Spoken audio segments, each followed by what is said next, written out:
Waiting for it to go live. Here we go. Hey everyone, how's it going? It is I, the Real Randy Chavez. I'm coming at you today with a VeVe OMI update video. This is a podcast, normally with Dr. Stuff and Crypto Rain. Crypto Rain is traveling as of right now, so we do have a stand-in for him. So today, obviously over the last couple of days and week, there's been a plethora of news about VeVe, OMI, a bunch of stuff about the infighting, some of the licenses that we have, a bunch of emails that had gone out, Uncle Jeremy weighing in, bringing back a bunch of scarce drops, new people on different podcasts, the new M.O.G.A campaign, and other things as well. So let me bring on my co-host, Dr. Stuff. You know him, you love him. Our bed. How's it going, Ben? Good, Randy. How you doing? Wait, what just happened? I don't know. Yeah, you're frozen. Yeah, I went dark. Can you hear me? I can hear you just fine, and it froze in a pretty good spot. You look good. You look happy. You got a nice smile. Hey, dude, this is weird because like on my screen, it's completely dark. Really? Like, oh, am I coming back? What's happening? I don't know. You What's try happening. going out and going back in. Yeah. Let me exit you out, review from stage, and then we'll bring on our featured guest today, Crypto Cosmo. How the heck are you? Doing great. Thanks for having me on. Appreciate it. How are you doing? I'm doing all right. We've had you on before. Do you remember what episode it was? I think it was episode 3 or so, 3 or 4, somewhere around there. Yeah. And now it's episode 9 already. We have a bunch of stuff to go over. How long do we have you for today? Yeah, I'll be here for the length of it. I mean, how long are you planning to do it? Actually, is the real question. Normally they go for like an hour and a half, but I feel like with us, you give us the green light. I mean, I can go for like 3 hours. So exactly. That's what I asked, right? Some of these episodes lately have been like 4 hours. So, but yeah, I plan on being here for the length of it. Sweet. Yeah, I think me and Dr. Stuff went for 4 hours once, and then he had to go. Or there was one time he had to go, and then he came back, and I think. Yeah, I think so. One stream was like 4 hours, and then another was like 5. And I think the 5 one was the one that I left and came back. It was so funny because people reached out to me like in the DMs, and they're like, yo, like, you're still on? And then another one was like, it was really cool though, because several people were like, I saw the 5 hours and I was like, I'll kind of listen to the first part. And they're like, so good. I listened to the whole thing. I was like surprised. And I was like, were you surprised? Come on. We got good content here. Yeah, I feel like we have a bunch of good times here. So we have a bit of a schedule to go over. Is there anything? And I think Crypto Cosmo, do we send you a pic of the schedule? Yeah. I mean, I saw just the gist of it. Okay, sweet. So I guess one of the first things that Dr. Stuff had mentioned on this week was the first thing you mentioned was M.O.G.A, Make OMI Great Again. We had a original picture by Dr. Profit. He put it in, I think, the Ecomi secret rare chat. And then he had somebody else had gone on and made it better. He did that. What are some of the steps that you think VeVe and Ecomi could take in order to fulfill that phrase of making OMI great again? I think, look, ultimately, I think it's going to take some time. Let's be real here, right? Sentiment is extremely down. The token volume, trading volume is down. The price is down. But there's such a strong community, and there's so many people on the sidelines that are just waiting for the price to go up. And like, there are people that have sold, but honestly, if OMI starts pumping again, they'll get that FOMO. So what are the types of things that we need, right? We still need that utility. We don't have that OMI to NFT, which I believe is coming within the next few months. And it was funny because I was in Crypto Rain's Telegram channel, and there was this individual who for like 3 days straight just like attacked the token. And people would like, to say, hey, thanks for your ideas, but here's why we feel we're bullish.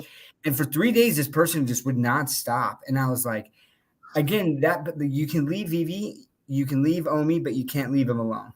And again, like that power there speaks to the fact that there's so many people on the sidelines that all you need is some catalysts and people will jump right back on, right? So what are some of those catalysts? Like I said, OMI to NFT. I think a lot of people think that OMI to NFT is going to be this massive thing right off the bat. I don't think that's the case.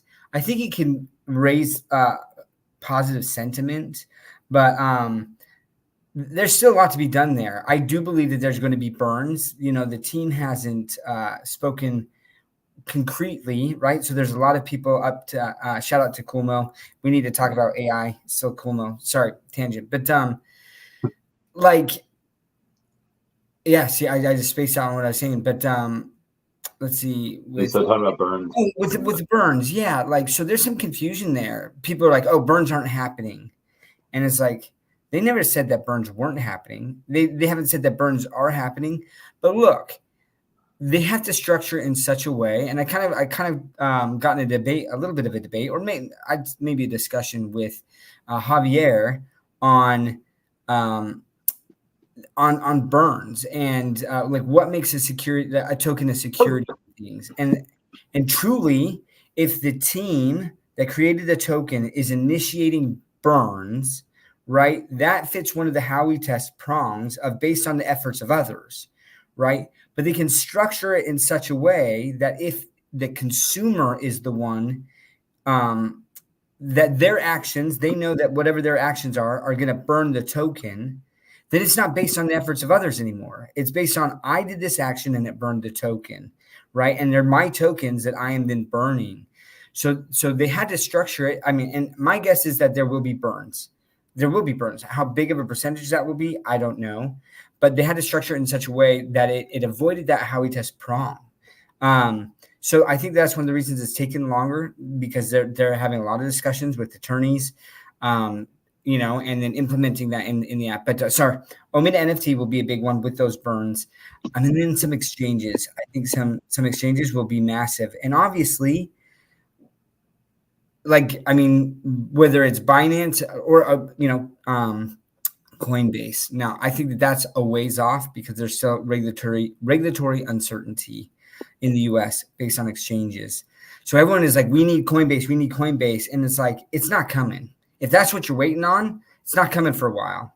That's my two OMIs. But at the end of the day, I think that all they need are some catalysts, and that will turn that around. And there'll be a lot of people on the sidelines that are still watching the token, even if they've sold out, that will buy right back in. Agreed. What about you, Crypto Cosmo? Yeah. I think the same for me too. I don't think that there's any silver bullet, like one silver bullet that's really going to make OMI moon. I think there's going to be a collection of things that are going to help. And then over time, as NFTs and things start coming back into narrative or so, then we'll start seeing some huge catalysts start making moves. And I think it's what Doc was saying is, honestly, the OMI to NFT is one of those things that's been long promised that people are waiting for. I think that will help. Also, I think just bringing the excitement of how you can use MCP points, right, for limited drops. If there's a big brand, which we know there's a big brand coming this month. And I think if they do the drop mechanics right, where they make it scarce enough and worthwhile using a bunch of MCP points, then it just adds value for staking OMI, right? And then I think too, is if they add things like ambassador program and give a reason for influencers to be talking about just VeVe in general, I think those are things that can help level up OMI's kind of utility per se, and at least start getting the pricing inching up. And then there's a catalyst at some point where things start to just spill over and start taking off. So I think those will help. Agreed, 100%. One of the things that I think over the last couple of days, and I wanted to mention this because Doc mentioned it, up until the last couple of days, sentiment has been probably the worst it was, and the volume is probably the worst it was. At some days, we had like 100,000 volume. But 2 days ago, or even yesterday, you had like 1.4 million in volume. Actually went up a little bit. Today, not as much. We're at like 500,000, but the price just slowly, I guess it might have bottomed out. Could go lower. But one of the things I think is helping is a couple of the announcements that we've had. One of them is the HTX votes. It seems that Ecomi is going and really kind of pushing this. And for those of you that don't know, I guess we could bring it up. I guess we can go in and take a look at that real quick. I haven't had that prepared, so that is my B. But they had a couple of announcements yesterday, one of which is the HTX vote. This one has 1.5 million followers over on X. So it's a pretty big one, and actually like the 5th biggest exchange like in the world. So they go on and say, calling all OMI fam, we need your vote. The OMI token is participating in the 12th HTX Global Prime Vote to be listed on the HTX exchange. Voting begins on 18 June at 12 UTC. I don't know the calculations for that, what that is in like American time, Eastern Standard Time, or Pacific time. But show your vote, your support by using hashtag Prime Vote and hashtag HTX to earn extra votes. Unfortunately, this is not going to help Americans, as America is one of those countries that is blacklisted, such as like North Korea and I think Russia. Right, because those countries are all similar, right? Sorry. So when we have something like this, is it? I mean, I think it helps, but I think there's an argument to be made where it's like, okay, it's a negative because people say, oh, yet another exchange that we cannot use. Like, what's the point of getting all these exchanges if Joe Sixpack in America cannot go and buy these tokens?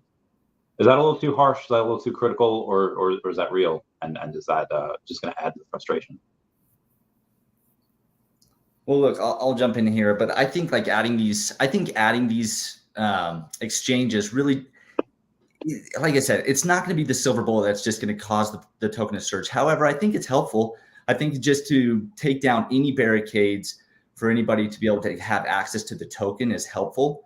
And I think the more we do that, and that VeVe is able to do that with OMI, then they're just going to be able to allow just that many more people access to the token, because there are people that buy off of their favorite exchanges, whether it's Binance, HTX, like all around the world, people are using different exchanges. And the more that they get on, it just opens that door and makes it easier to get, honestly.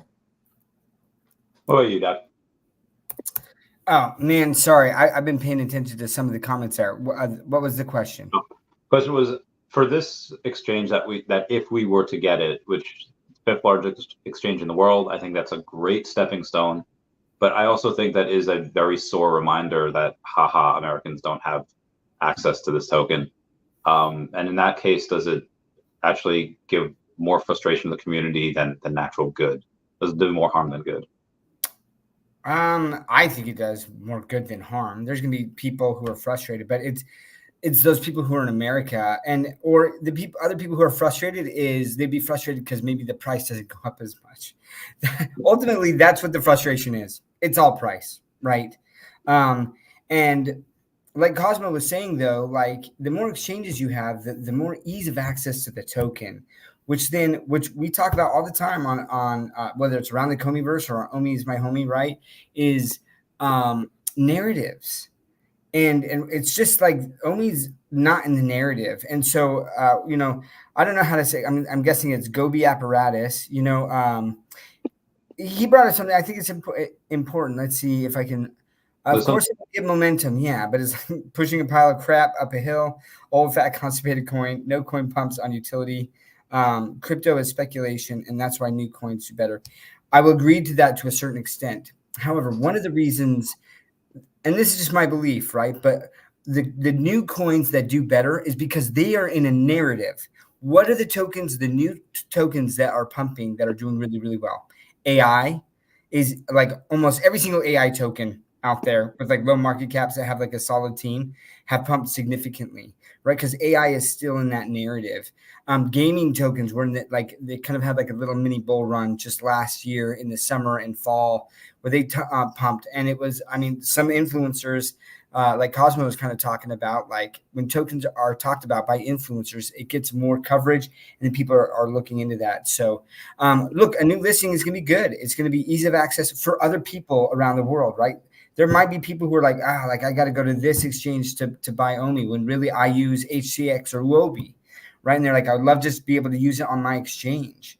And because it's one of the largest exchanges in the world, that's going to give it more exposure there. And that's always good. And then once a narrative hits, and whether that narrative is brought about by influencers talking about it, right?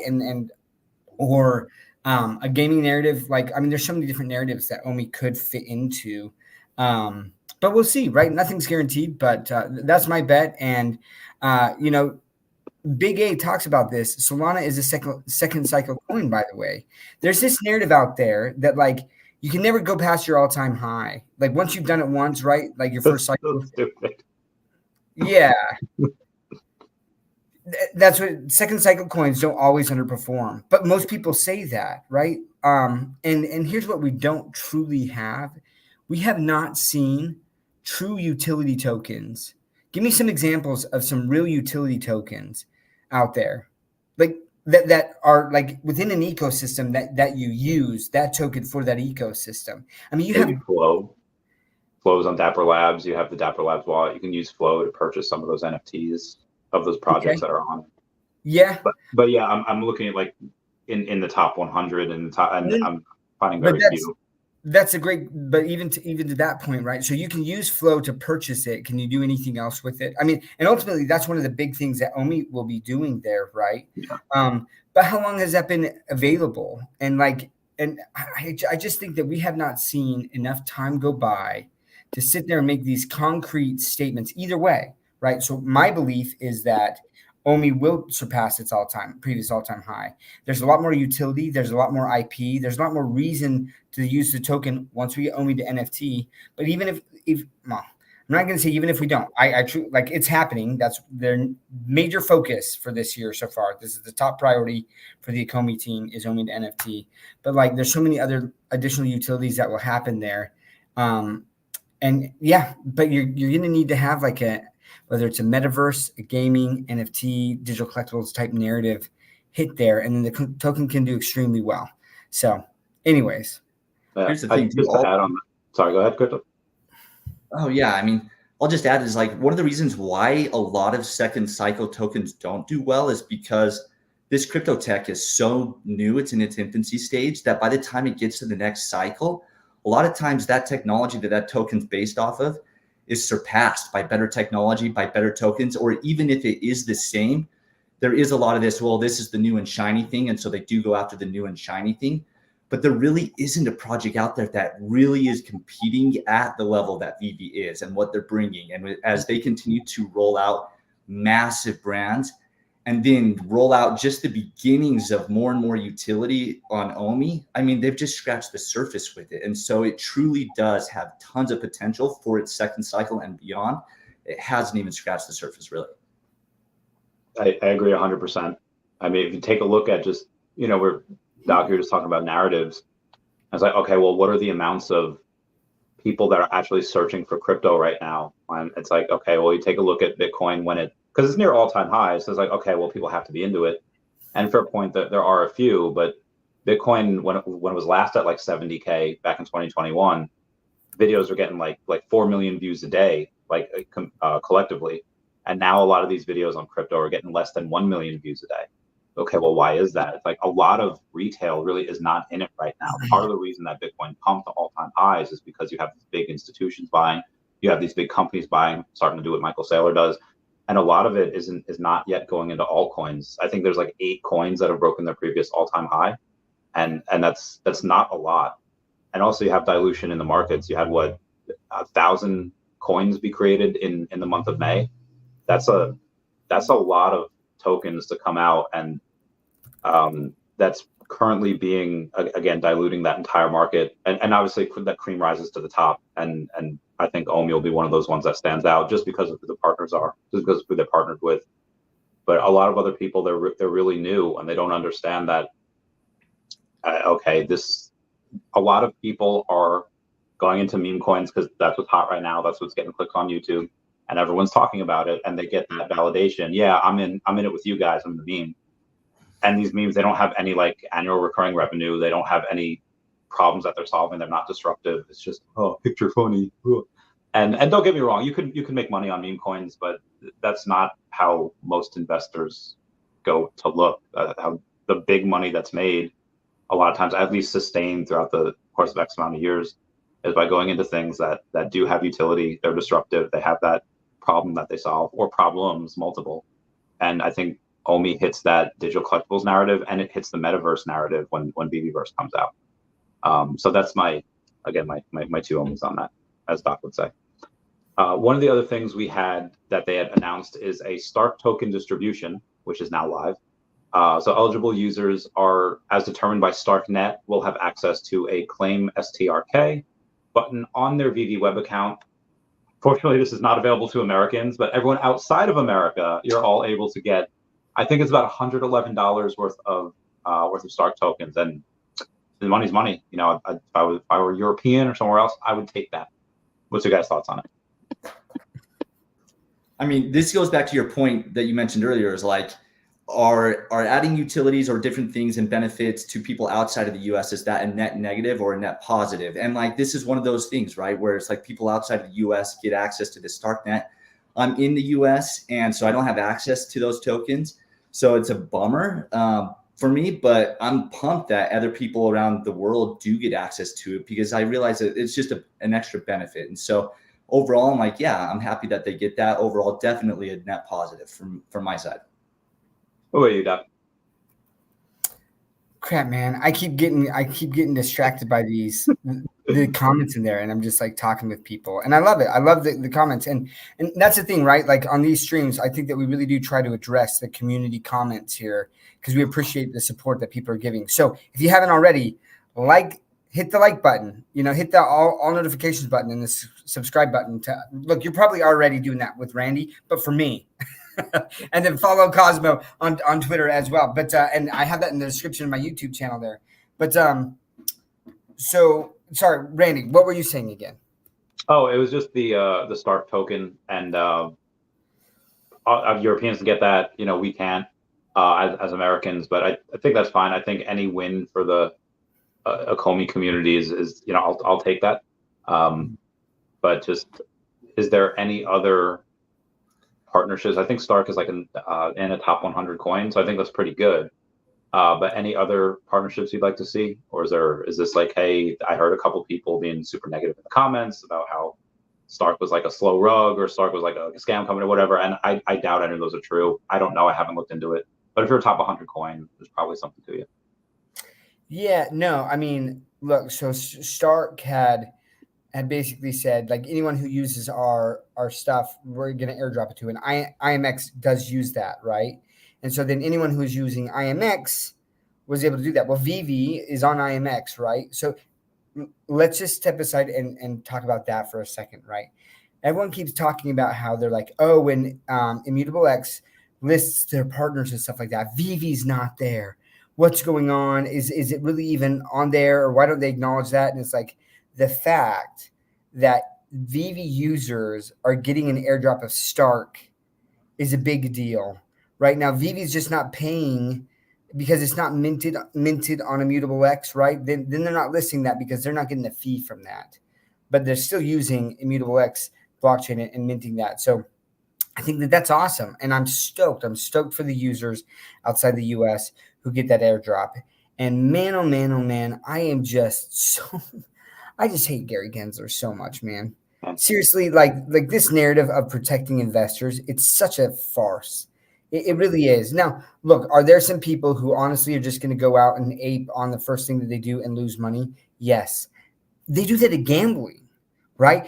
Why isn't there someone like a regulation that's like you have to take like 12 hours of gambling courses before you can enter into a casino, right? So that you're not losing money. We're trying to protect you. Like, it doesn't happen. But all of a sudden with investors, that happens. So the fact that I don't get an airdrop of STRK tokens because I'm a U.S. resident really pisses me off.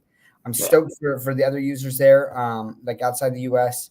And the comments about whether or not STRK is, STRKware is a slow rug.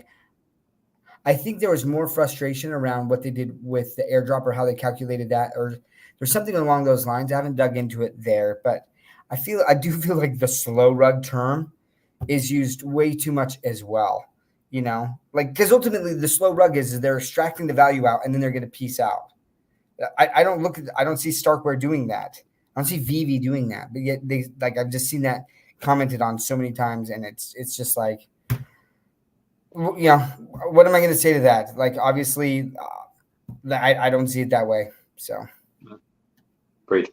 So there was see what else we got here on our schedule.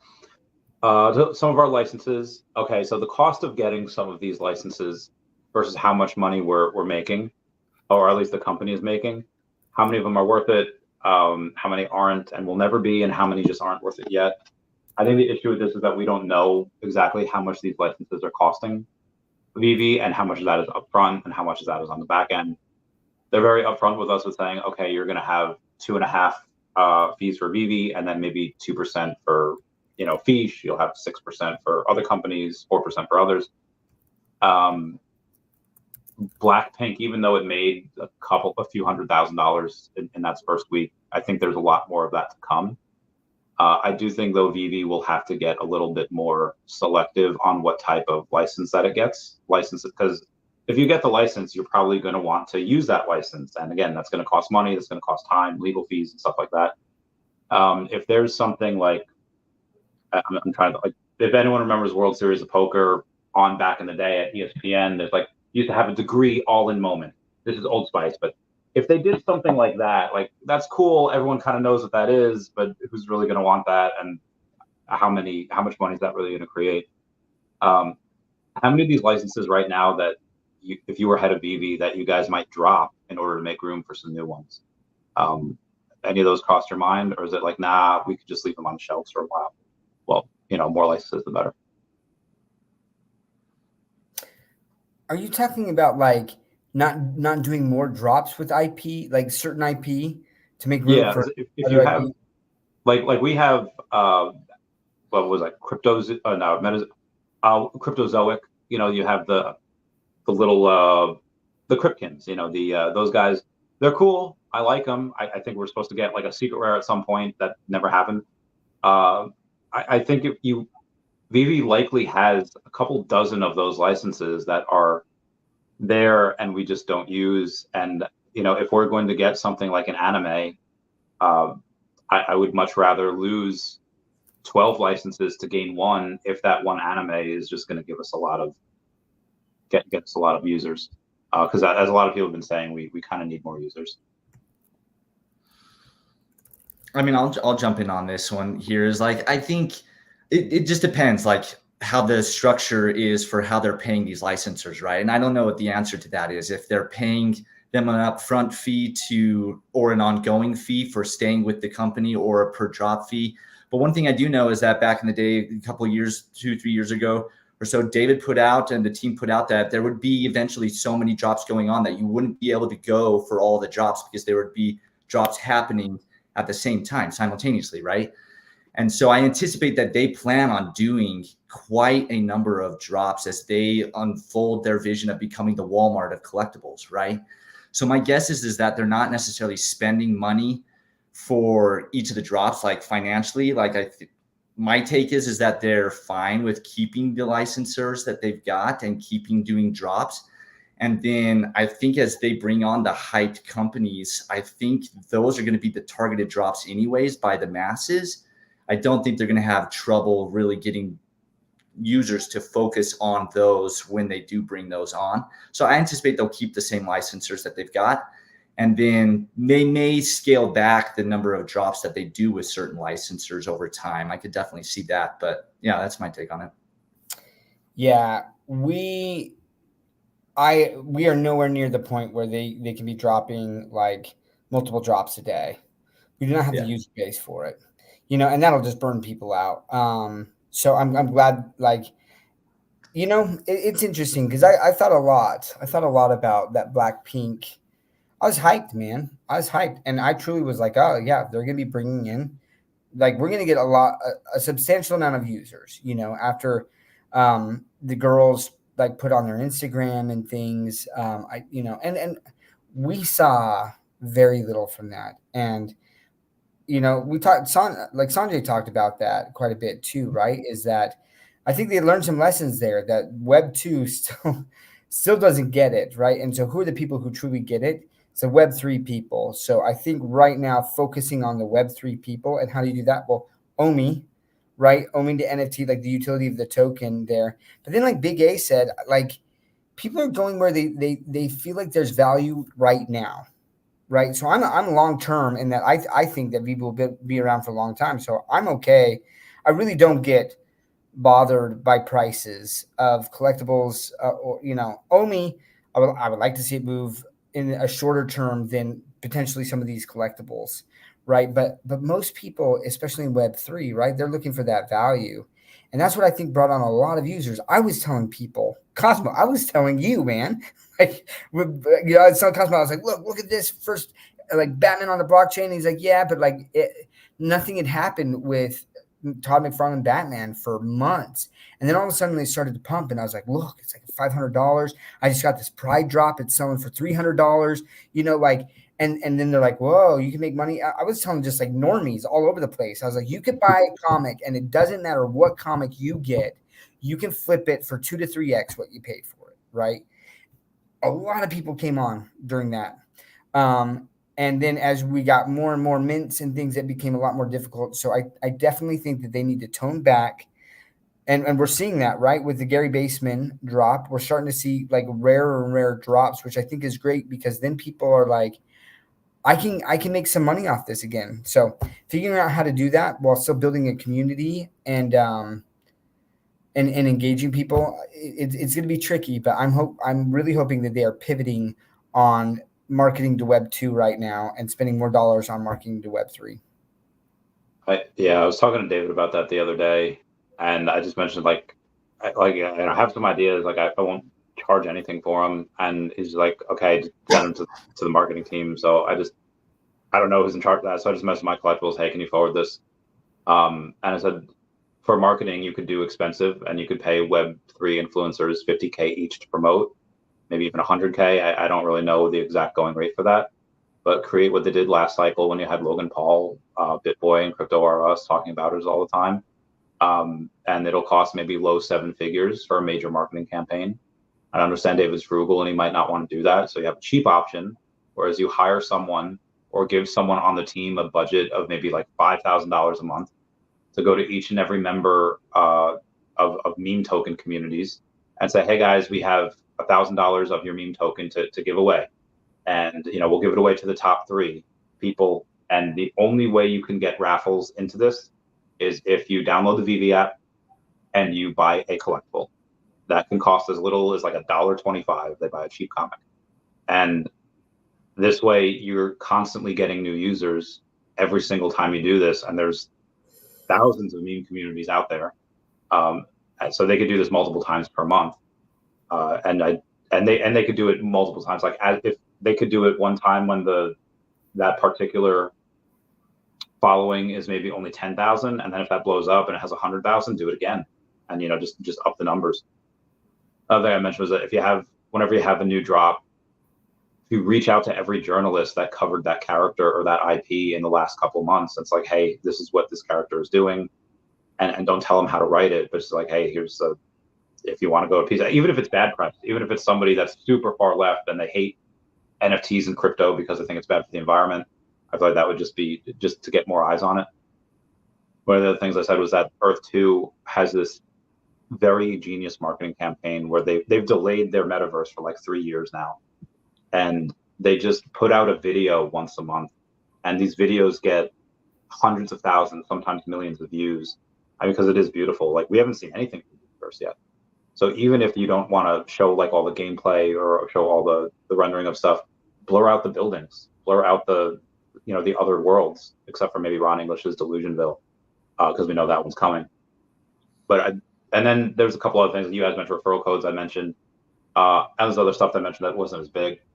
But speaking of which, Ron English he posted something like 24 hours ago on his Instagram showing his Delusionville is going to be like a documentary that he made that's going on Amazon Prime pretty soon. And a big part of that was VeVe. Like in that teaser video, VeVe was everywhere. I thought that was really cool. I feel like we got way off topic here. I don't know where we were before this. Okay, so we can do this. The VeVe infighting, you had a couple of not so great back and forth exchanges between certain members of the community and other members of the community, and some hate back and forth was brought on by themselves. Not saying that anyone deserved that hate, but it's like, okay, well, if you're going to call people out and trying to get people banned, okay, you're going to have to deal with those consequences. But I think the mass targeting of certain individuals to get their Twitter account banned I think that kind of went a little too far. Reminds me of that quote. I forget what astronaut it was. One of the ones that like went to the moon. It's like, if I could drag every politician up to space and make them look at the Earth from space and they realize how silly all this fighting is and how silly war is. What do you guys think it takes for people to realize that, yeah, you might not care about me and you might just be in it for your bags and for your gains, but either way, we do want to have the success of VeVe and the OMI token. What do you think it takes for people to kind of get united again? Well, first and foremost, right, one of the things, and again, I will be the first to say I am not perfect. Sometimes I do let my emotions get the best of me, right? But we should not be attacking people just because we don't agree with them on a personal level, attacking people and going after, like, I don't know what was tweeted. Like, here's the thing, I don't know why the account got banned, right? And maybe it was justified, honestly. And if it's justified, it's justified. I don't know what was said, so I can't speak to that. But in general, let's say that it was like borderline. It's like, come on, people, that's not cool, man. Just think if that was you, right? Like, I don't know. Like, I would not want someone to try to force that on me or anyone. There's a lot of people that I disagree with, or that I've blocked, and I'm like, don't go after their account to try to get him. Let's be better than that, people. So yeah, I don't like that. And what can we do to lift the community? Just mute those people, man. Mute them or block them. Because like the people that are just attacking, and this goes for both, right? Like there are fudders that do that, and there are moon boys who do that. And it's just like block or mute them too. And we gotta establish some guidelines here and be like, that isn't cool, right? I always say attack the argument, not the person. And I absolutely believe that trying to get someone's Twitter account banned is attacking the person. Now, again, if for whatever reason it was justified, like terms of service. But yeah, I think in general, man, like and let me do a little sidestep.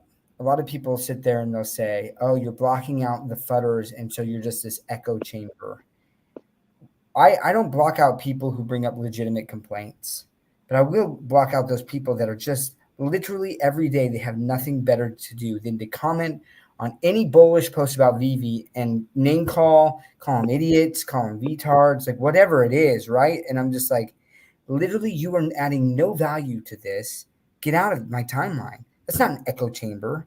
It's removing the toxicity that's in there, right? Because the internet has given us the ability, to hide behind anonymity and to say things or type things or whatever, write things that we'd never actually do if we were in front of that person in real life, And so I'm just like, if they're willing to cross that line, just get them out of there. And it's not an echo chamber. It's not. I'm sorry.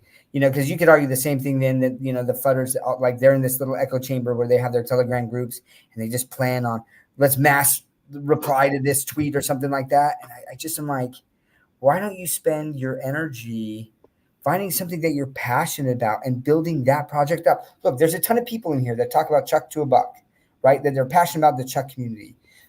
Fantastic, right? Like, I love, like, spend your time on that and propping that up, right? Like, why are people going and attacking it? I don't know. It's crazy. So I think the more that we can just mute out the people that aren't adding value to the space, because then they don't get the platform. If we respond to those people, then more eyes actually see that tweet. And I've just decided I'm not giving them the time of day. So I think as we do that, that will build up more positive sentiment. But please, people, let's try our best not to attack people personally. That's my soapbox. What about you, Cosmo? Yeah, I mean, I think it's key too. Is like, honestly, I've stopped getting into these long back and forths of people of trying to really help them understand the fullness of the project. Because in the end, is a lot of the frustration, like Doc said earlier, really is about price movement. And they're using different things that haven't happened or promises that weren't fulfilled to justify why that price isn't going up. And that if they would just deliver on those, then that would fix that and thus fix their frustrations. And so, I think it's helpful just to steer yourself away of getting emotionally engaged into a back and forth with somebody where it starts to become personal. And I mean, as far as being united, like I don't know. The only time that I really saw everybody united, or at least the vast majority of people united, was when VeVe was in the hype zone and the prices were skyrocketing and everybody was celebrating their bags and celebrating where the company was going. And when prices are down, it's hard to have an entire community united around it, because that's why a lot of people are here, is to be investors and make money on it and do well and see the company succeed. And when it's down, they're just like, oh my gosh, well, this is the reason why. And everybody starts bringing in their reasons why it's like that. So I think, though, it can be helped by just people not engaging emotionally into arguments and just maybe answering simple questions and just agree to disagree on things too. I think that helps and goes a long way. That's fair. It's a good assessment. So I like how we could have just entertain thoughts, like, especially about haters like this. So Crypto Cosmo, will go to you first.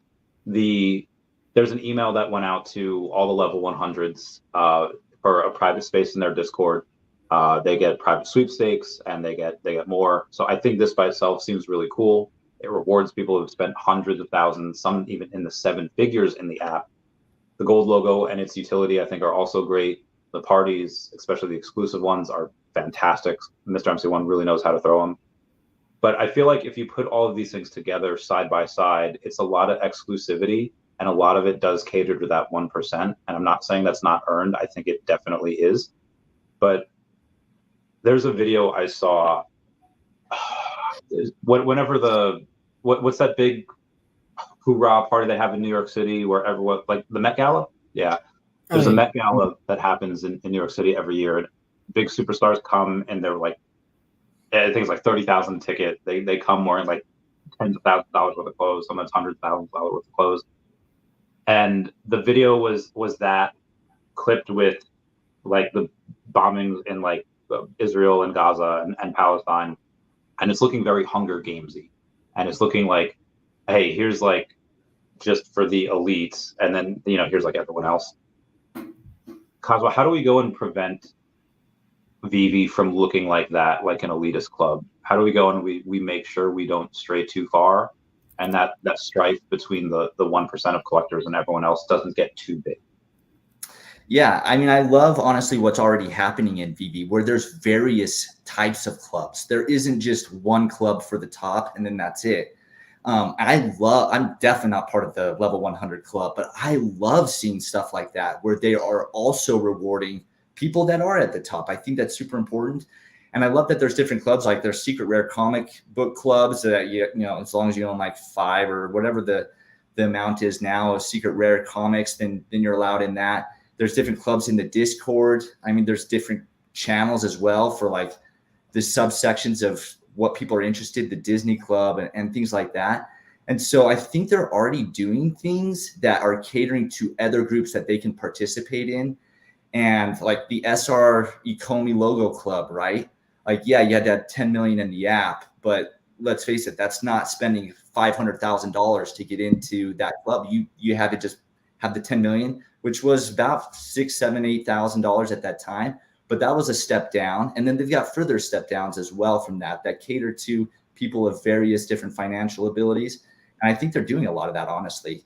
They may not think that that's cool enough or something, but in reality, like, to have your own separate groups, I think that's something that matters. So what I'm hearing is that that gap between the 1% and everyone else can get a lot bigger before there's any issues. I'll take that. What about you, Doc? Yeah, I mean, I agree with Cosmo. Like, here's the thing. People are like, well, I don't want the richest people to get all the benefits. And I'm like, you do need to reward them, because you also realize that they're the ones buying the floors on, like, they're buying your collectibles. You're making profit off them. You're flipping stuff, right? And they're the ones buying that. So you definitely want whales in the group, and you got to cater to that, Now, to only cater to them would be the wrong thing. But I think that, like Cosmo said, it's a great mix right now. Right? So as things shift, yeah, they might have to shift things. But like, what have they gotten? Like, people are sitting here, oh, they got like a private email, like like a different color hat. Come on, like, honestly, I think that it should be something bigger than that. Like, honestly, for those whales, like, that's a big deal. I'm in the top 500 wallets, right? And I mean, like, and I look at those, and I've spent a decent amount, but nowhere near what these guys have spent. And I would love to keep them happy to a certain extent. Now, again, like, there are a lot of things because they purchase so much, their MCP points. Once we get those really rare drops, they're going to get all of the drops that way. So I do have to take that into consideration, that will be one of the rewards for spending so much money in the app, is that they have a freaking ton of MCP points and they will be able to get those more valuable drops. So keeping that in. So again, like, but rewarding them every once in a while, and maybe having like a little session at some of the in-person events, if they're there, that they get to sit down with the founders and talk or something. I think little things like that add value without spending more money or giving them more money things, right? Because a lot of these whales, they already have money. They don't need more money, right? They want things that are unique, that are kind of social flexes or something like that. And that's something like a social flex that I think they could build around. Yeah, agreed. There's so that in order to get like time with David, I think he probably could charge, I don't know, 5 figures to get like an hour of his time, maybe. Maybe not that much, or maybe not that small a time, maybe X amount of hours of time. He's just insanely busy talking to all these executives all the time. So yeah, if they were to do that, that would be really big for the whales. Maybe do that like once a quarter or maybe like twice a year if they did that for the level 100s. But that club will only get bigger as time goes on. Licenses. So we talked about people making money on these drops, which it's not what it's meant for, but that's just how a lot of people view it. So you have Gary Baseman and his Aru drop that's coming in on Saturday. Now the rare of this 1,712 of these, so that's likely going to go a bit below retail. But the ultra rare has 500 mints, and the secret rare only has 88 mints. So I think this is something that a lot of people are this will do really well. I think it'll sell out, and I think people will be really happy if they're able to get that. I'll probably bid between 10 and 15,000 points. What about you, Doc? Have you taken a look at this drop yet? Are you going to bid on that, or are you saving it for something else? I'm saving for some other things, but right now, like, I did buy up when prices have been pretty cheap, and so I bought a lot of things recently and kind of filled up some more sets, and then just some what I feel are like longer term grails, and that's what I'm kind of focusing on now. So and then a lot of crypto projects there, including OMI, that I just feel like are way undervalued. And so I'm not going to be going for this drop, but I wish everyone the best, and definitely people who hit, that secret rare. That's gonna be great. It's a great windfall, and I think more drops like that where people are like, I got a shot at this, and make the flips for the people who collect a lot of Gary Baseman. And I'm excited to actually watch because he's gonna be on your show, right? And you guys are gonna drop live. I'll be watching that, like if I can. I might be in some meetings, but I'll watch it afterwards. I think that's great. I think that's great to get the artists more engaged there. But yeah, for me, I'm going to sit this one out. Copy that. What about you, Crypto Cosmo? How you feel about the new drops? Are you waiting for that speculative bigger IP than Blackpink that David teased, or is it just like it might not be that big? We're going to go use them all again. I mean, I do think that there is a big one coming. Right? They've stated that it's the biggest IP that they have to date. So, I mean, bigger than Disney. I'm like, wow, that's impressive. What is that? However, what's that? Oh, I was just like, I wonder what that is. I know. Yeah. I know. And so, but as far as the drops go, I mean, I'm going to sit this one out. I'm not going for a ton of the drops lately, except for some of the hyped ones, because I have been just trying to scoop a lot of grails off the app. I've been going for the Marvel Comics #1, picked up some more Todds recently. So I've just been going after a bunch of those things that I feel will do well over time. And those that want to go after like the drop like this and chase that rare variant, I applaud that and I respect it totally. It's just I'm kind of doing a different strategy right now. I feel you. All right. So we have we went over the Make OMI Great Again campaign. So we'll bring up this. Uncle Jeremy, we might have brought up this as well, but maybe we didn't explore it. Uncle Jeremy brought up a couple good points in his response to OMI. I'll bring that up real quick. I should really start doing these before I before I bring him up, because then I have to go in and make words up while I. Okay. Uncle Jeremy says, "Love you guys. I see the attempts. Can you please clarify why not one global utility and two big exchanges?" And Cosmo, before you respond, we have the Ecomi official page going and says, "Hey Jeremy, OMI to NFT is our next utility feature for the token and will allow users to utilize OMI throughout the VeVe ecosystem. We also just announced our participation in the HTX Prime vote and will continue to work on accessibility for the token throughout 2024 and beyond." So I guess the question would be, what other global utilities would you want to see? And then obviously the exchanges would be, how to do it. Just blow out big with a big one, and then let the rest follow they may, or do a small campaign, small exchanges that big. Yeah. So what other global utilities for OMI do I want to see is the question? Yeah. Yeah, I think it's a number of the things that I mentioned towards the beginning of this is where I'd like to see, the OMI to NFT, the burns, just excitement around MCP points with hyped IP, right? And giving more meaning to those MCP points and accumulating those. An ambassador program where there's people talking about it and they've got maybe some reason to steer audiences towards OMI, whether it be they get some MCP points or something that VeVe is able to deliver on. I'd also like them to see, I'm curious on what this season 2 OMI reward is going to be. Oh yeah. And so things like that, if they deliver great drops or great rewards for these seasons of OMI, I think it just adds another reason to keep hodling or to add if people aren't already. Yeah, preach. What about you, Doc? Yeah, I mean, ditto to basically everything Cosmo said, but I want to make a special emphasis on the ambassador program. I know that Miss Du's Greek, I can never say her name right, but she's been supposedly, working on that for a while. I'm surprised it's not out yet. There's no reason to not release that I can think of, unless you're waiting for OMI to NFT. But you and I both know, Randy, a crazy, an influencer that has crazy amount of followers. Yeah. Tens of millions of followers. That's waiting for an ambassador program. Yeah. A lot of these people are I'm not going to do it for free, but look, the ambassador program, even if you do it to where it's okay, and there can be stipulations around it, right? What makes sense, but it's okay, if you bring on people through the web app, so now you're not having to pay Apple's 30% fee, right?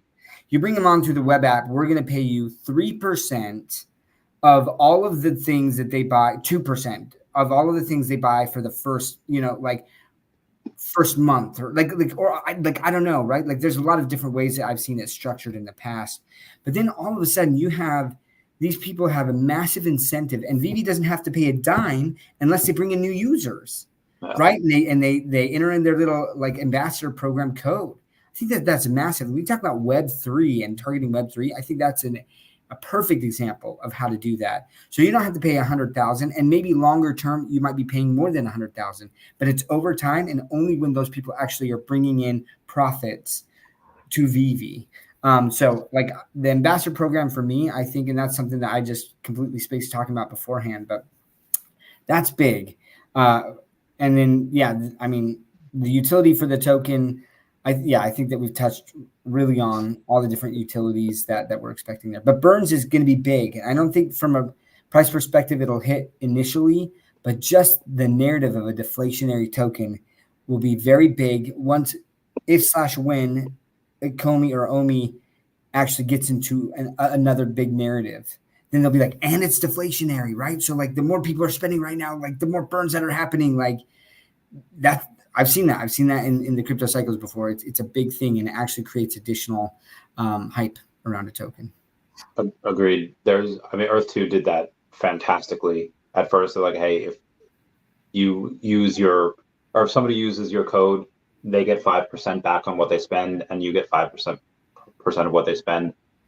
But that was for their own IP. That was for their own tiles. I don't think VeVe could give away 10% of their revenues without really feeling it on their bottom line. But they could do 2% on each, or even like 1.7. Yeah, I think 2% is probably fair for money that's spent in the store. I mean, you could put in your code and spend it all on the secondary market. You're probably not Yeah, gonna I agree. In the store, right? That doesn't make sense to do that on the secondary market, right? Yeah. That they're purchasing from the store. Yeah, I agree. Yeah. And then it was so successful, they eventually upped it to 7.5%, which is bananas. Link down below for the Earth2 code in my mega city down there.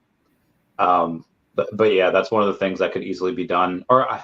It sounds like it's easy to do. I don't know if technically that it seems like it would be, but I'm not really that tech guy, so I'm not 100% sure. In other news, we have a giveaway that we're not doing. MrMC1 will be doing in the next, I think, week or two. Mm-hmm. He's giving away. So I guess what started this is people were accusing him of working for the company. People accusing me of working for the company and getting paid in OMI so I could sell OMI. I think if anyone knows me, if I was given OMI, I would not sell it.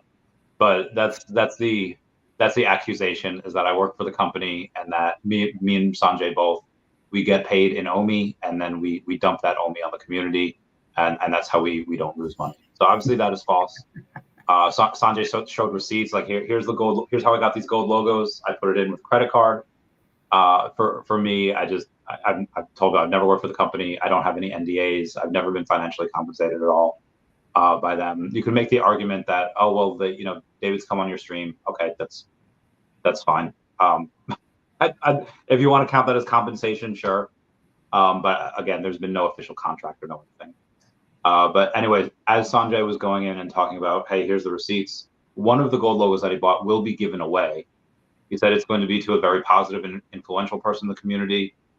I'm not 100% sure who that's going to be. Doc, who do you think, outside of present company, who do you think would deserve that logo? Well, one of the people there's two. I don't know. People look at YouTubers and things, but some of the people that I see on Twitter a lot that just make me super bullish and just like stoked, right? Clarita, freaking love Clarita, and like so happy, so positive. Yeah, so happy, so positive. Just the time she spends on those outfits and stuff, and then taking AR pictures with that.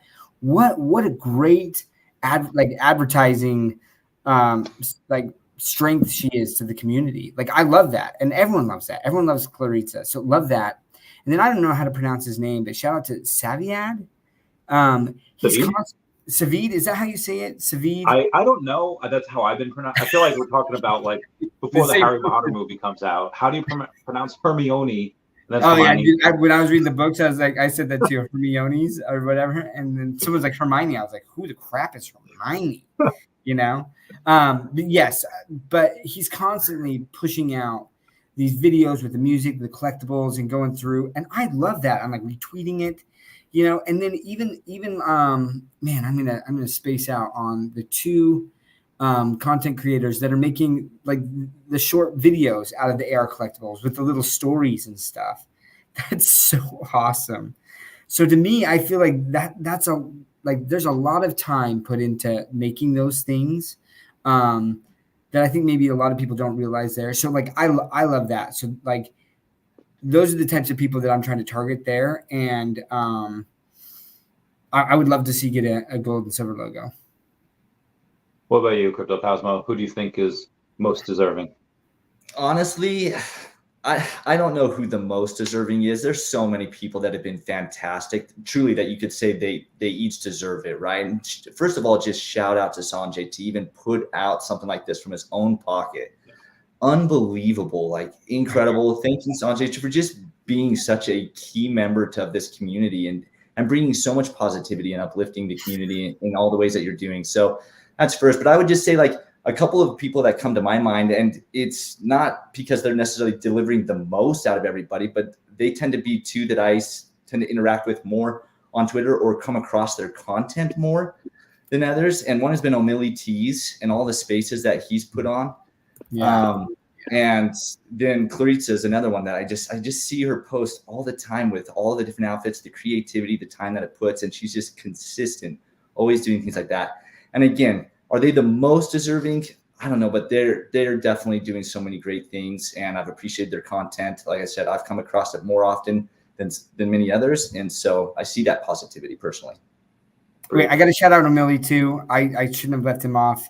Like, I've been in so many spaces, the amount of time that he spends, and I have his shirts that, like, if I had my normal backdrop that I got, I freaking love the shirts there. And O'Malley keeps it real too, right? Like, he'll say some stuff that people like will be like, oh, that's FUD. And I'm like, I think that he just calls it like how he sees it. And I really respect that, you know? But then he also doesn't take crap from people on spaces. And he's just like, no, you're gone. You know? Like, so yeah, yeah, O'Malley's a great one. I like that. Some honorable mentions that people had mentioned were Miss Gecko, a hodler patient, Mr. Falcon, looking at other people. A couple people mentioned you. Lori Brenner was mentioned. I'm just looking at Sanjay's comments right now. Yeah. And then I guess for me, I don't know if these would be like most deserving, but the data that VeVe Fox brings in, I think, is really, really valuable. Mm. And then VeVe France as well. She has this really good, she has this really awesome data that she just shares also. So I think both of them do really well. Jesse the Harvesting Frog does. A lot of people that are foreigners, or not foreigners, they're just non-Americans right now that kind of do it in their own languages. I feel like because the audience isn't there, they're not like really getting the attention that they deserve, but I think they work just as hard, just in a different language, and it's just not there right now, and hopefully they will. Again, just shouting a couple people out. We believe no creator has been compensated enough. I like the way you talk, Mr. Planet Profit. Some other things here. We have an article. I guess there's been a couple of articles, and I guess this does affect the macro and the greater crypto environment. One is that the Biden campaign is in talks to accept crypto donations through Coinbase Commerce. Now, this I think is to feign that they are accepting of crypto, where I think he just vetoed a bill that had gone on and would have given a bit more regulatory clarity for crypto. But his re-election team is in talks about accepting crypto donations. Sources told The Block. This comes a few weeks after Donald Trump began accepting crypto donations to his campaign through Coinbase Commerce. Do you think he's serious about turning over a new leaf? Or do you think that it's just Trump's getting tens of millions in crypto, let me do this as well? Yeah. Go ahead, Cosmo, and then I'll jump in. Yeah, from my standpoint, as soon as you were saying that, and that was the first I'd heard of that, was the first thought that came to my mind was that he's just reacting to what Trump had announced, where Trump was accepting crypto donations. And so to me, that's the crux of that. I don't take anything more from that than just that he wants to keep up with his competition. Yeah. No, he definitely is not turning over a new leaf, right? I mean, we have seen throughout his presidential term, like the people that, I mean, yeah, Gary Gensler is anti-crypto, right? Elizabeth Warren, anti-crypto. And the fact that he vetoed a bill that came on his desk. So for people who don't know what this bill was about, right? Basically, it made it nigh impossible for financial firms to custody crypto. Like the amount of capital that they'd have to hold against that. Like there is no other asset that they would have to hold that much capital for. No other asset out there. It's insane. And the SEC kind of like snuck that in there and people really weren't paying attention. And so then once Congress and Senate were like, yo, what the heck? What's going on here? We need to repeal this. And it passed both sides, right? Like it got all the way up there and then he vetoed it. The proof's in the pudding right there. Like he is anti-crypto still. I think, and so I think it's ironic that he's like, we're accepting crypto donations because the crypto people are like, screw you. You're trying to shut down crypto. Why am I going to give you money in crypto that you're trying to shut down? It's the irony is so ridiculous to me that it's just like, we hate crypto, but we'll take your money in crypto, but then we're going to shut it down after we take your money. So thank you very much. Insane. I feel like you guys expressed that a bit more eloquently than I do on my show, and it's I feel like people need to hear that from different sources other than me, because they'll just be like, "Oh, your bag sounds Speaking of bags, and there's some curiosity from the fans as well. There are obviously this goes in narratives right now. Memes have been that narrative the last couple months. We don't know what's going to hit next. It could be digital collectibles. It could be DeFi banking. It could be a metaverse. It could be gaming. We don't really know. But let's say it's not digital collectibles, and OMI has to wait another X amount of narratives before it goes up. You don't have to tell me exact amounts, but just like percentage wise, let's say one of your other bags does a 10x gain or a 20x gain, whatever it does. How much percentage wise of those gains would you put into OMI? Would you not put any into anything else, or would you take it out and, hey, I'm banking this, or would you reallocate that into other things? I know from my standpoint, I tend to do exactly that. I'm diversified across the entire market. I'm in over 150 different projects. And so as something 10X's, I've done exactly that and rolled that into OMI and into other things. For me, it really is project dependent on how much personal runway I think it's going to continue to go from there. On how heavy of the gains I actually take out and start rolling into other projects. And again, it's not just OMI. I'm rolling it into kind of anything and everything that I feel has got great prices right now. It's very, very low. It's undervalued and has a ton of legroom to go. And OMI is definitely one of those big ones for me. What about you, Doc? It depends on timing, right? But yeah, if one of my tokens pumped significantly and OMI still hadn't, I would throw more. I would definitely be buying more OMI, honestly. And I'm buying more OMI right now.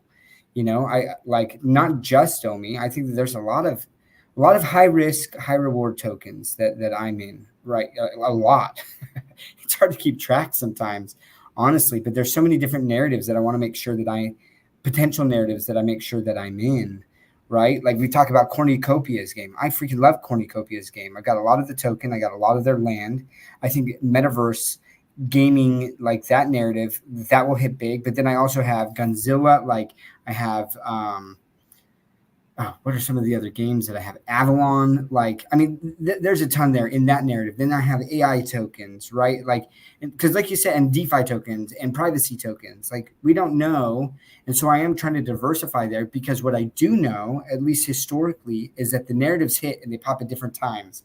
So then I want to sell on the way up and then take profits from that and roll that into other tokens in narratives that haven't hit yet. And OMI would be one of those. So 100%, I'd be buying OMI. I want to talk a little bit about, because Vault had responded on the bill that he vetoed would have allowed big corporations to hold crypto without risk. Okay, and he says Biden is not anti-crypto at all. I disagree. I would say that if Biden wasn't anti-crypto, we wouldn't have Gary Gensler in here, right? Or Elizabeth Warren. Or Elizabeth Warren. What he's been able to do, wouldn't be happening, honestly. And let's say it wasn't Trump. It was another president. It was a Republican, right? I don't think that to the extent that the SEC has been able to do enforcement or regulation by enforcement action, wouldn't be happening there. But on top of that, let's take a step back. So when banks custody assets, right? They're it depends on if it's in a trust or if they're just custodying it, but they don't have to hold a lot of money against that, right? If at all. And so I think that to sit there and say that the banks, if they're custodying it, that's not even theirs. It's not really on their balance sheet, but they're forcing them to say, you have to act like it's on your balance sheet. Not only that, you have to hold capital against that. Is crazy. And like I said, no other asset is like that. So it is complex, that bill, right? But and a lot of people don't understand kind of the firms and what they're required to hold against certain assets that they hold on their banks. But when it's just custodied, that's a whole nother animal. And so that's my take. I do think that Biden, we've seen over the last 4 years, has been very anti-crypto. And the bills that have come out that he forced all these regulators to put out, I don't know. Anyways, that's my take. But I'd love to hear other people's takes on it too. But that's what I've seen. There is a There's people that I know on both sides of the aisle that are ripping their hair out, screaming from the mountains, and talking to people that are close to both administrations to say like, hey, you need to be really pro-positive in crypto. And obviously Trump, did that last month where he was taking donations for it. And then I think today he just said that he will advocate for Bitcoin miners in the White House as well. Because again, you want to go in and you want to say, do you want all of this being mined outside of the US, or do you want that wealth inside the US? And probably want that wealth inside the US. And love or hate Trump, he seems to be pretty pro-America. Or if it's anti a country he doesn't like and it's pro for America, that's good too. On other stuff, what else we got? Yeah. OKX Terraform Labs agrees to pay $4.47 billion in the SEC case. So I know that people are like, hey, we need exchanges, we need to do whatever we want. We want buybacks, and I think there are a couple companies that have been able to figure out how to do buybacks in a way that they're not labeled as securities. Like you can't have a definite amount of percentage. You can't have a certain amount of what. Is that something that VeVe should be going into? Is that something that they should kind of risk? Like, hey, these people have done it. If we follow their footsteps, we might be able to do what they're doing without being labeled as security. Or is it like, okay, these other companies that are doing it, they're too small to be on the SEC radar. Like FrontFans is doing it, Definity's doing it right now, and they are, again, they're too small to be on the SEC radar. Do you think that if Ecomi does it, they would be on that radar because of how big they are and because of the licenses they have? Or do you think like, nah, it's fine, they're only going for actual scams? I do think that is one of the reasons why they have been so cautious, is because they believe that they will be higher on the radar compared to many other projects in the crypto space of getting targeted for that. But I also believe that they're very cautious because of the fact that they are building something massive, truly, that will be worldwide utility, that will be recognized utility. I believe that VeVe will be a household name. And they have these long-term plans where there's a lot of crypto projects that really are here for the one cycle to make a bunch of money and build a fun project. And then they just kind of leave at the end of the next, or at the end of the cycle. That happens all the time. And VeVe is building something huge. So I think that they're super careful about that, knowing that they've got these massive IP on board and that they're planning to continue to onboard more. So as frustrating as it can be at times, even for me, where I see things just kind of rolling slowly and that they are spending a lot of time developing some of these things, I think it's for good reason. I think it's because they are planning to build it right and build to scale, and also trying to make sure that they are planning for the future potential regulation that might come out and not getting themselves into a problem like XRP got into, right? Like, how much did XRP pay just to litigate and protect themselves? 200 million or something like that. Yeah, it's so like much. So I can understand why VeVe sees examples like that, and they're like, I would rather not put myself in that type of situation just for the sake of creating some near-term excitement when we plan on being here for a long time. Great. Yeah, I mean, I echo those comments. Ultimately, there's so many projects that they just don't care. If they get shut down, they'll have gotten their token out and they'll have made some money and they'll just start up another one. And all of the purchasers of that token just get rugged, or I mean, and not necessarily rugged, right? The SEC goes after them and they're just like, we can't afford the lawsuit, peace out, right? But they know that, and they do these things knowing that that's their out. Whereas when you get a project like VeVe, that's like, we're here for the long term, and they're seeing what the amount of money XRP had to pay for this lawsuit, even just to prove that for the most part, like, it's not a security and things. I mean, I can't even remember what the figure was, right? Like, wasn't it hundreds of millions or something? I mean, it was crazy, the amount of money that they've spent on this lawsuit. It's not worth it. It's not worth it for them. And so is it frustrating for a lot of people? And look, I agree. A lot of people are like, I don't know if VeVe will ever be fully Web3. They might not. I think that people need to realize that and be like, do I still want to participate in this if it's not fully Web3? I'm okay with it. I think that the majority of people, the normies, if VeVe and digital collectibles become mainstream, they won't care either. But there will be a subset of people, and even crypto whales, that won't like that and won't come in. So I like full disclosure, that's my thoughts on it, right? But I'm still buying these things because like I'm okay with it. You know, there's the crypto purists. I see Solos in here, right? And like definitely a crypto purist. And you know, he's saying regulation can't touch crypto. And it's like yes and no, right? Like they can force most people or threaten, you know, jail or all these things if they act a certain way, if they hold it, if they custody it, right? But like, yeah, will there always be the people who will be able to skirt that? Sure, but that's not what I want.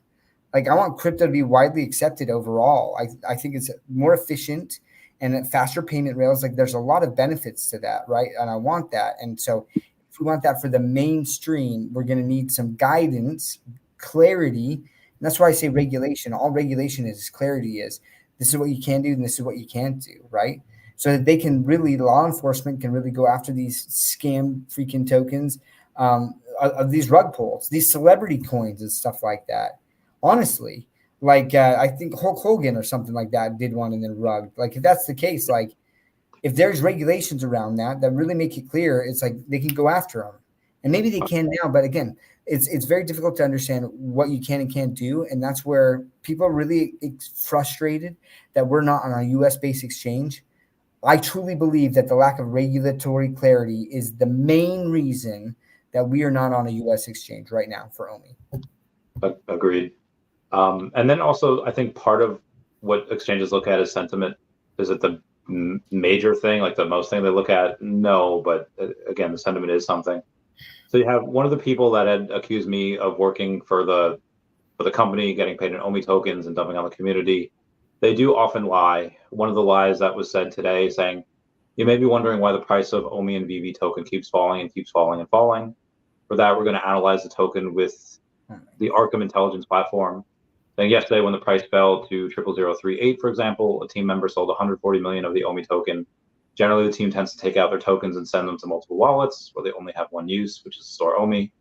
Right now, I'll show you another example. Saying 2 hours ago, 132 million of the OMI were taken from that wallet and sent to another. Look at the origin of the wallet and how they got those tokens. You'll see this.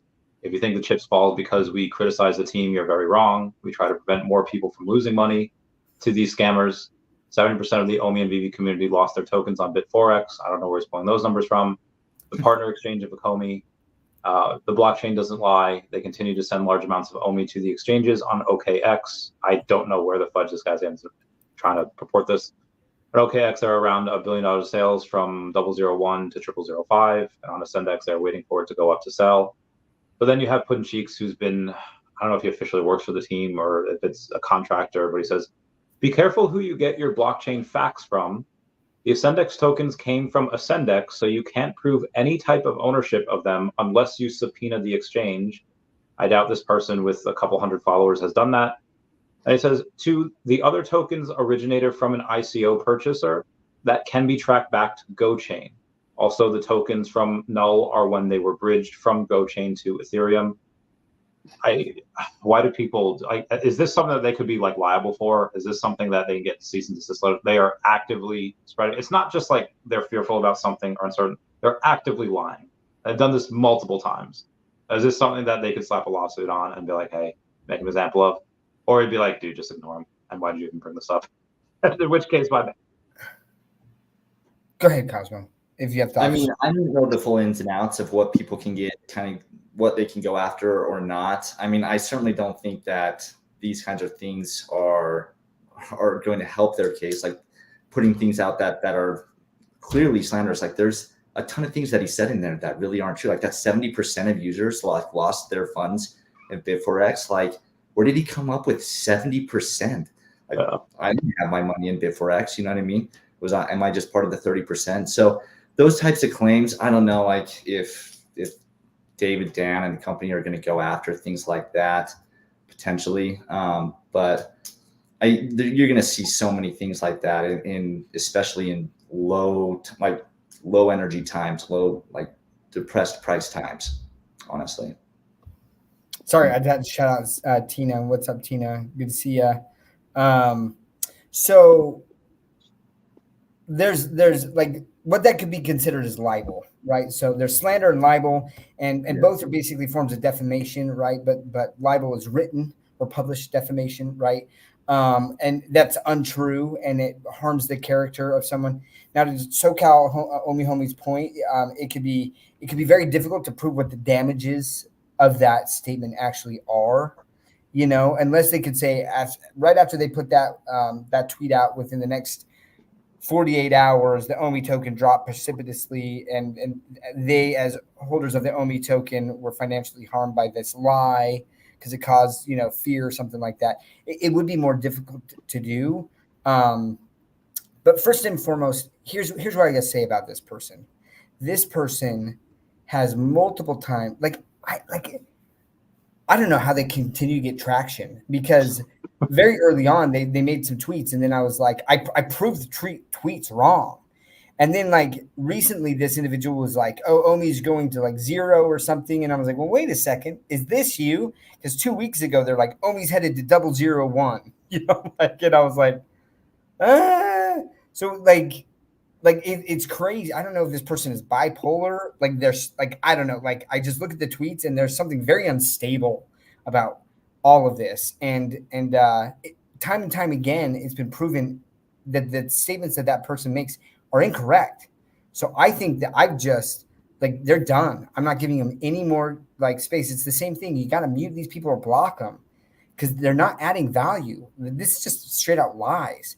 And the frustrating thing is that people, for whatever reason, come across it and then they're like, hey, is this true? Is this true? Is this true? And it's like, do a little bit of research and read other tweets that this person's put out.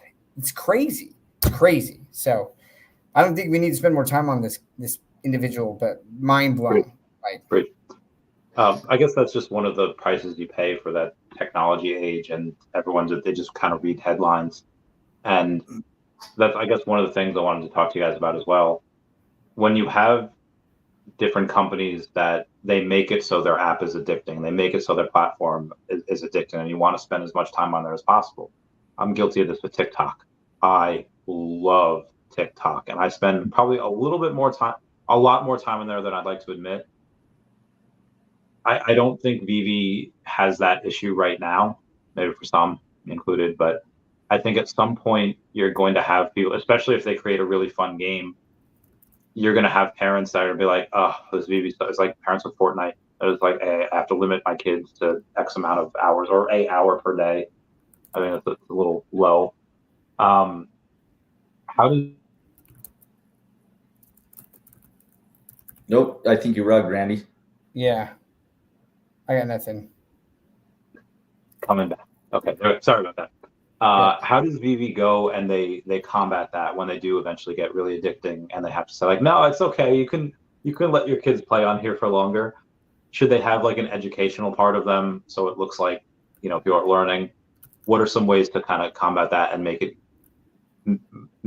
it so that the parents of the people, or just people in general that get addicted, be like, it's okay. It's not that bad. At least they're not out on the street doing drugs, etc. Gosh, I mean, I'll be curious for one to see how far they really take the app and what kinds of things they do include to bring in, like what you said, potential activities that could be addicting or so, like games or whatever they end up doing. I'll be very curious to see all the different things they roll out. I mean, this is a big problem that society's trying to battle right now with all the various apps like Facebook, TikTok, and all sorts of things of, where it's producing this dopamine hits for these kids that they get addicted to. And I don't know what all the answers are to really combat that. Honestly, this is not an area of expertise that I've got. So I'll pass that one off to Doc to see if he's got any more insights there. Well, I've done it again, guys, where I've gotten too involved in the comments. Things to engage in the app, things that they can do. Well, things that we can ease parents' concerns if it is too addicting. Because is that even possible to do? There's got to be regulation. Like I don't know, right? Have you ever seen what is that called? Someone help me out in the chat there, but it's a documentary on social media. And you get the CEOs of these social media companies that are like, I don't let my kids use this. The algorithm is designed to, we talk about going down the rabbit hole. That's exactly what it's designed to do, and it's bad. This algorithm is extremely bad, right? Because what if something like, look, the part of human nature is like we can't turn away from like a train wreck, right? So like you see somehow like a clip comes up like, and it's just like someone in a fight, and then so you're like, oh, I got to watch this, and then the next one, the algorithm's like, oh, they like this, well, I want to keep them on the app, I'm going to do another one. But the next one's going to be more aggressive, and then the next one's going to be even more aggressive, right? To where it gets really, really bad, and like the CEOs of these companies are like, we know what's in here, and it's terrible. I'm not letting my kids touch this with a 10-foot pole. If the CEO of the company that designed these apps, right, like are telling you, I don't let my kids on those apps, there's a problem. But until regulation happens, like I don't know what VeVe is supposed to do. There's kids modes, right? We're seeing what it'll be interesting to see how Cryptoys, what they do with their. They say that they have some sort of proprietary setup. I'd love to see that, right, where kids can get that access and not be exposed to a lot of that. In fact, my 7-year-old daughter, I got to be real careful when she's watching YouTube Kids. Some of the stuff that's coming up on there, I was like, it's a freaking kids app. Like, what's going on? You know what I mean? So, what can VeVe do? Like, if you got a VeVe verse and stuff, right, there's going to be people that will try to create stuff that's inappropriate for kids.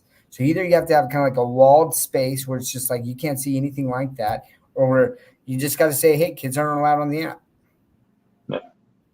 There was especially the irony that about being too engaged in apps and not engaged in the comments.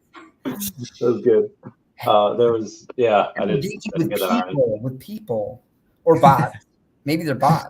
Are you all bots? I feel like maybe I shouldn't talk. Social dilemma. That's what it's called, the social dilemma. Oh, okay.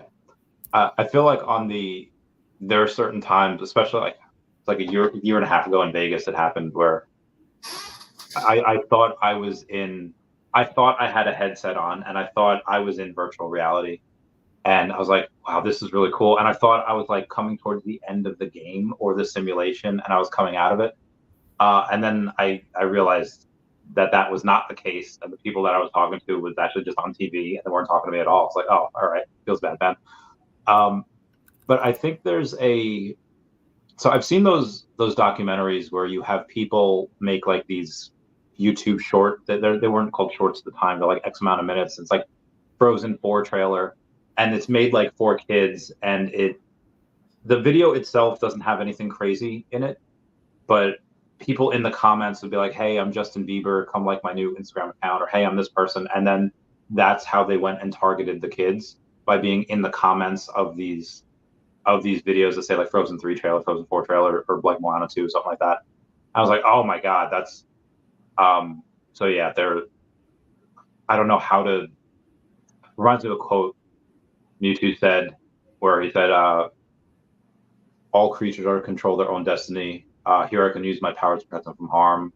Do I have the right to keep them from living as they want? Which is more important, their safety or their freedom? I think for kids, you kind of have to ignore what the founding fathers say and just be like, hey, that safety is what's important. They're not adults yet. They can't do really what they want. But what about for adults? I feel like adults make the algorithms as addicting as you want. Every adult has to be an adult and say, hey, let's not do this for 6 hours a day. Yeah, I mean, in terms of, like I said, I'm gonna be curious on what they really bring, because right now it's like the direction we know that there's at least heading is the VeVeverse will be there, so you'll be able to kind of build and put the collectibles around and do kind of like maybe some level of what people are doing in Minecraft, right? You can kind of build your own worlds and in the game. So for me, I guess I got to see what they're going to end up incorporating into the app, because right now, in terms of just being able to build out showrooms and things, like my kids are doing that right now with Legos, or they're doing it with other things. They're doing it with Minecraft. And so if they were to be able to do it in the VeVeverse or in their showroom, I'd be okay with them building out a whole bunch of creative creation. So. Yeah, I mean, same with adults though too. Like honestly, they just got to limit their time on how much time they want to spend on it. Each adult's going to make their own decision. Is my take.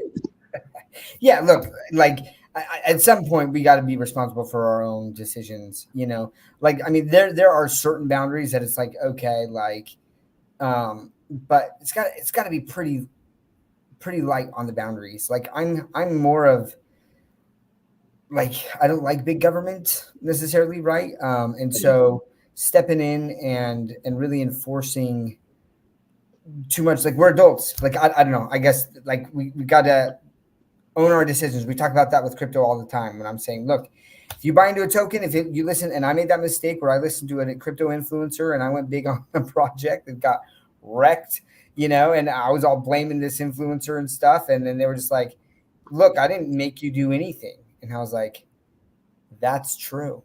I leaned on your experience or your expertise because you had a large following, and it was a bad call. And I didn't do my research. I just aped in because I thought that you knew what you're talking about, right? And it's going to be the same thing with adults. Like whether it's getting into an app, you're making that decision to get into that. Now, it'd be great sometimes just to put like warnings or something like this can be addicting, or the algorithms are designed to keep you in here, and here's some of sure, right? Like, but I don't think that's going to stop most people. Just like with cigarette packages, it was like warning, Surgeon General says this product causes cancer, and people just like take it and toss it, So we got to let adults be adults.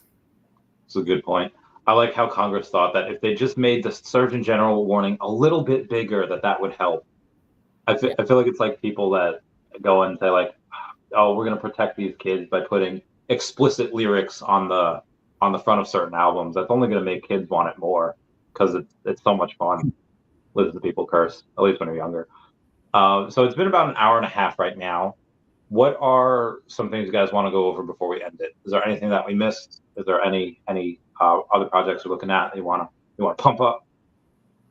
So I'll add one. I'm curious on what your guys' thoughts are on what we might see for the OMI season 2 reward, right? For keeping the 10 million or whatever amount of OMI on the app for the 3 months in Q2, and what we might see, because we saw the Ecomi logos, right, in season 1. So what do you guys think, Randy? Like, what do you think about season 2 and what we might see? There's all speculation, obviously. There was this one person on, I forget what thread on X, and they were like, oh, I'm expecting something big.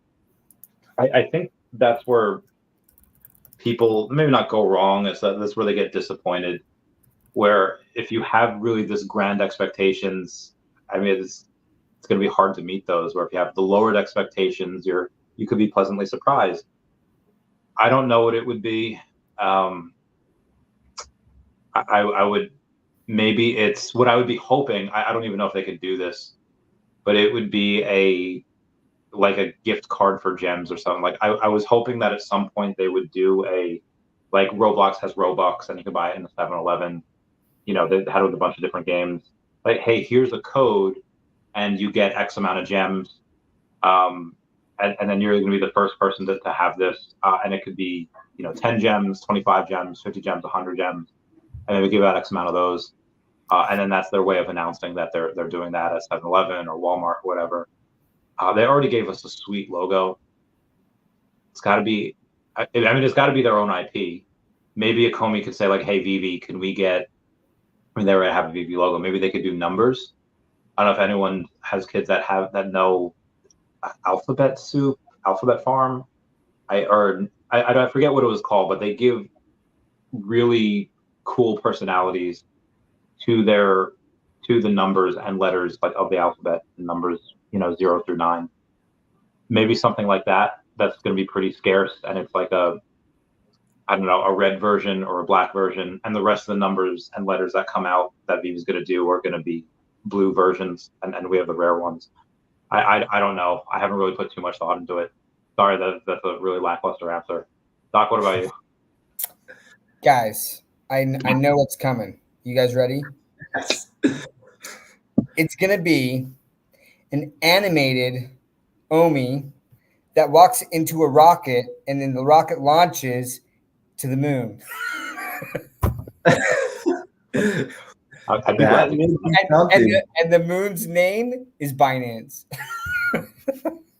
And then they're like, we're on Binance. No, okay. I have no idea, guys. I've been racking my brains as to what I thought it could be. Is it going to be another NFT? If it is, and it's got to be their own IP, I would like an animated one, something animated. that could be fun. But I'd have to sit and think about it a little bit more as to exactly what the animation could be. Or maybe it's that we get some accessories. We get airdropped like a bundle of accessories, and it's gonna be like these can be used in the VeVe-verse, and the access is coming soon, something like that, right? So I mean, you talk about their own IP or just non-branded items, Yeah. So something like that could be cool. There's Suolo says alphabet and numbers, that's kindergarten stuff. There's a lot of fun you could have with numbers and letters. And thing about it now is probably not the best idea because people would be putting up messages of hate and it would be hysterical, but it would be probably not good. We would have to, put that ban hammer down left and right. But you could have some I guess more high school related fun. Not maybe that's not R rated. You have PG-13 rated. Like there was this one chick I saw on a meme that for her high school quote, like in her yearbook, was her favorite elements of the periodic table. She was a science chick, and I forget what the elements were, but the abbreviations for the elements spelt out "fuck bitches, get money," and I was like, "This is the greatest thing I've ever seen." So I feel like people could do stuff like that, and again, you'd likely have that wall of, hey, let's be like Earth 2 has a warring world and a peaceful world. I think for VeVe or VeVe-verse, they might have a anything goes mode versus a all ages mode, and then you could choose to be which one you're into. I like Bill's comment, man. An animated SR green delivery truck, right? That's just so OG. Just the green delivery truck, like I would love that. I would love that. Yeah, I think that'd be pretty cool. Or like Tina said, some animated Dan and David collectibles, right? Thought that was really cool. I would the word God is blocked from commenting on the app. Which is I guess okay, well this way you can't take the name in vain and you can't do whatever, but yeah, that's a little unfortunate for right now. I was kind of not solid, but the last time we got that airdrop, Sanjay made like the secret rare logo group, and I'm super proud along with you, Dodger Stuff, to just be kind of like that co-founder and that co-admin, and I just but then I was like, man, I can't get any gains, like I can't sell this now. I have to keep it forever. So maybe this one I might just, whatever it is, unless it's something really cool. Like if I get that secret rare on Saturday, that's like one of 88. That's gonna be really cool. I don't know if I'm gonna be able to sell that. I don't know. Well, what if it's something like a golden ticket, like they've alluded to in the original like OUP articles, right? Where it's like they're going to announce a super big IP. And Sanjay mentioned on a live stream that there's like 2 big brands that are on the docket, right? So I wonder if they do something like that, or maybe additional bronze tickets or something. And maybe there's utility where you can somehow get something that kind of helps guarantee you the drop beyond the MCP points, right? And so that's something I was thinking about could possibly be. God, if we're talking about that Pokemon, whenever we get that 24-hour live stream, I might not do it right away, because if I'm already up for like 10 hours or 15 hours by that point, I'm not going to do a 24-hour live stream from there. I'll take a rest, and then I'll do it.